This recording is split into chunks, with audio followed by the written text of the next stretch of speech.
Hello and welcome back. We're just about to dive into the meat of Luke chapter 12, where Jesus talks to his own disciples about things like fear, worry, and anxiety. And before we get into it, I want to say a few words about anxiety and fear.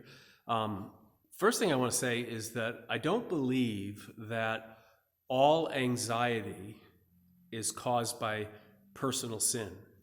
A lack of faith or some sin that you've committed against God. I think that there can be many reasons for anxiety. For instance, there are certain medical conditions like thyroid problems that can lead to anxiety. There are certain sleep disorders. I mean, anybody who doesn't sleep well is going to struggle at some point with anxiety. And so that's a very physical thing. That's something that needs to be addressed by a doctor. There are certain things that come into our lives, certain stressors, things that traumatize us.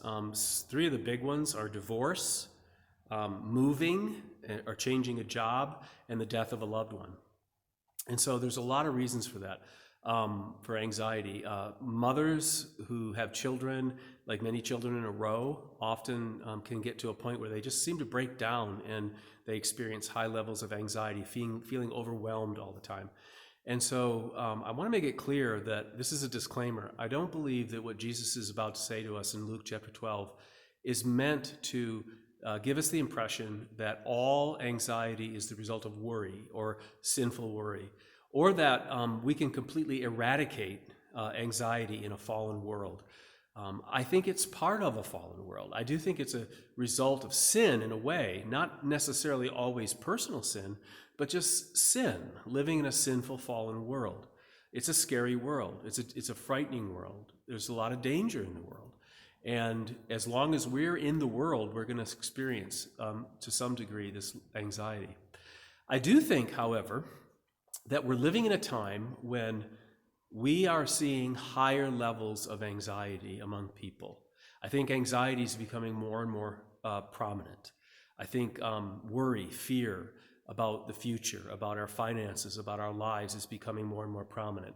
And I think the reason for that is very simple. Now, I'm a pastor, and I'm going to give you a Christian reason. I'm going to come at this from a Christian perspective, but I do think there's some warrant in this, or some merit in this. What we're seeing in our world today, to a large degree, is we're seeing the reality and the existence of God in the minds of people just slowly recede. It's been doing that for many, many years. And so the idea of an all-knowing, all-powerful God who is over us, watching us, we're not comfortable with that in a lot of ways. And so we've kind of pushed him to the edges. And as a result of that, we feel alone in this world. We've lost some things that were just a normal part of our society before this happened. And I think that that's part of what's driving the anxiety. And part of that is that we have lost a sense of purpose and meaning and identity as being created in the image of God. And as a result, we've tried to replace that by creating our own sense of identity, our own sense of meaning or purpose, by what we do, by how we perform, by how we produce.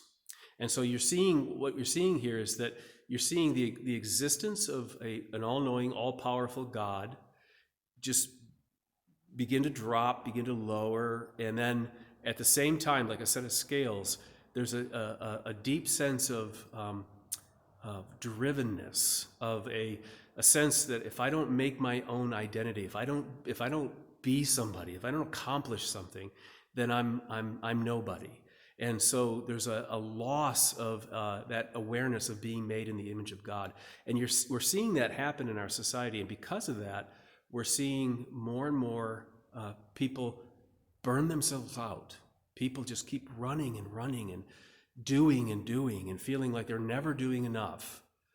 Do you feel that way? Do you feel sometimes like the world around us is just going at a fast pace?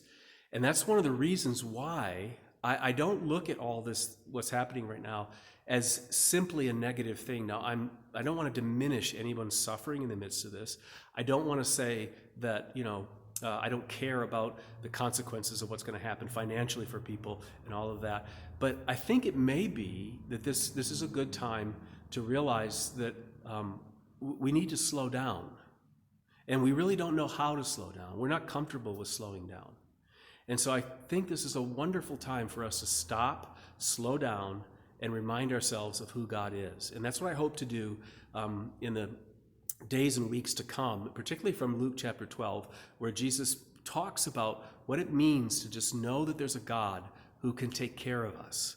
He knows there's a God that even takes care of the ravens, and he takes care of the lilies. He clothes the lilies. And the arguments that Jesus makes there are very powerful arguments just to assure us that there is somebody there. There is somebody holding all this up. And you can depend on him. You can know him as your Father. And so I encourage you to tune in and to continue to just think about those things. Look at the world around us. Think of where it's going. And ask yourself the question, maybe God is giving me this as a gift. Maybe God is slowing me down and getting my attention so that I can look to Jesus Christ and hear what he has to say about fear, worry, and anxiety. Thanks for watching.